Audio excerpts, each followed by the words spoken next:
J'étais une jeune fille angoissée, mal dans sa peau, mal de vivre même, parce que j'ai fait 2 tentatives de suicide. Et je vivais dans un foyer non chrétien, et qui était vraiment balayé par l'alcoolisme, la violence, l'adultère. Et vraiment, j'étais bouleversée, j'en pouvais plus, quoi. Et au moment où mes parents ont divorcé à l'âge de 19 ans, mais j'ai fait un peu comme l'enfance, le fils prodigue, mais sans argent. J'ai pris mon baluchon avec une adresse dans ma poche et je suis partie à Londres chercher du travail. Et là, j'ai travaillé, et donc une collègue de travail était protestante, évangélique, et elle m'a invitée à des réunions comme cet après-midi.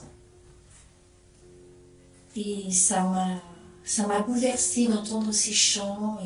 Et au cours de cette réunion, c'était même un culte le soir, parce qu'on travaillait le dimanche, c'était un samedi soir. Et au cours de cette réunion, il y avait un jeune qui rendait son témoignage, pourquoi il était engagé avec Jésus et pourquoi il était passé par les eaux du baptême. Et ça m'a interpellée.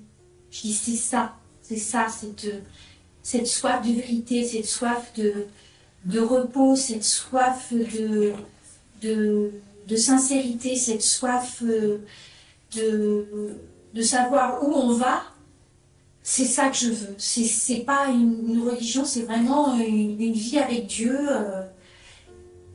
Et elle m'a invitée à des réunions d'études bibliques où on partageait la parole de Dieu et on priait les uns pour les autres pour nos besoins personnels et on partageait un repas ensemble.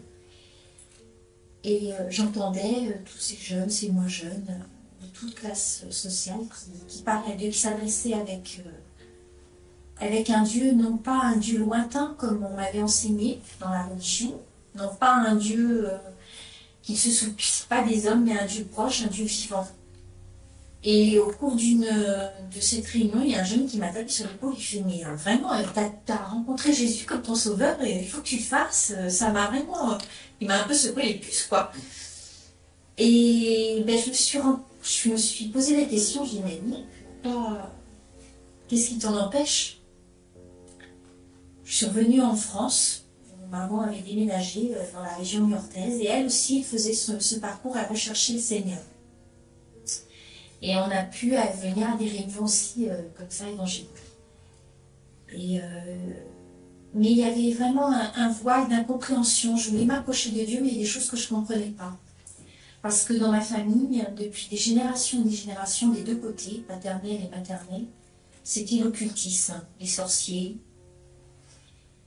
Et on avait toujours vécu, dès qu'il y avait un problème dans la famille, on allait voir les magnétiseurs, les sorciers. Il n'y a pas qu'en Afrique, hein. En France aussi, ça existe. C'est peut-être plus caché. Et tout ce monde des ténèbres, ça m'empêchait de comprendre réellement la parole de Dieu. Et ça m'empêchait, à chaque fois que je voulais m'approcher, j'étais frimée.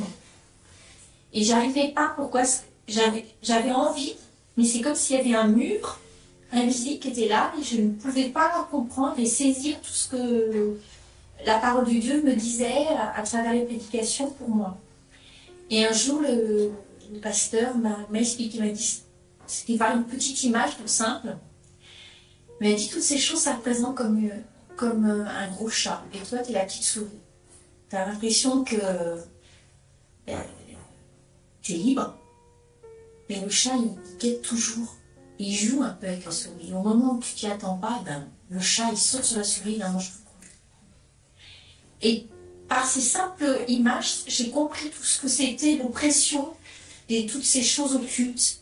Et j'ai demandé pardon de toutes ces séances que j'avais été, malgré moi, dans mon enfance, dans mon adolescence et dans ma jeune vie d'adulte.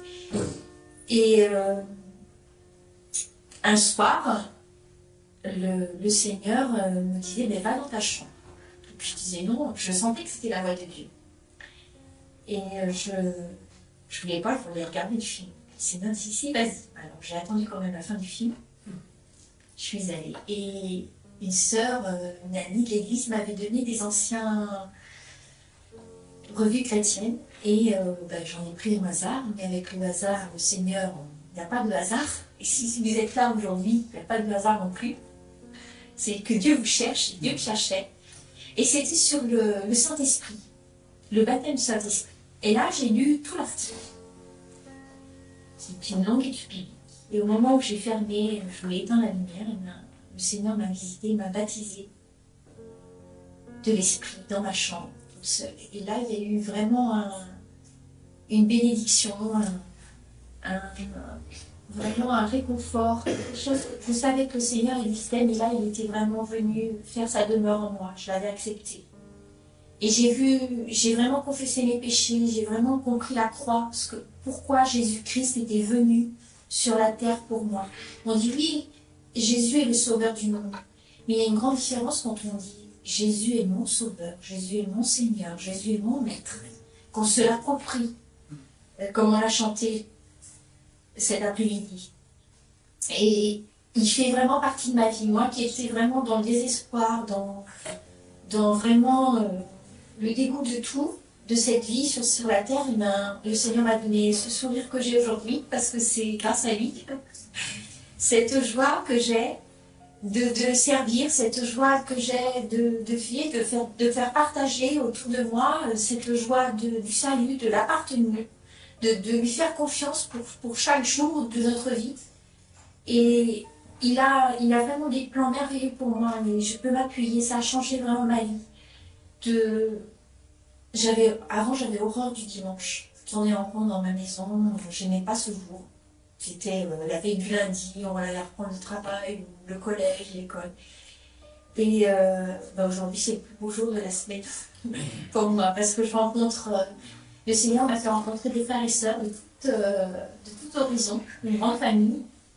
Et puis on se fait du bien, les uns les autres, en partageant.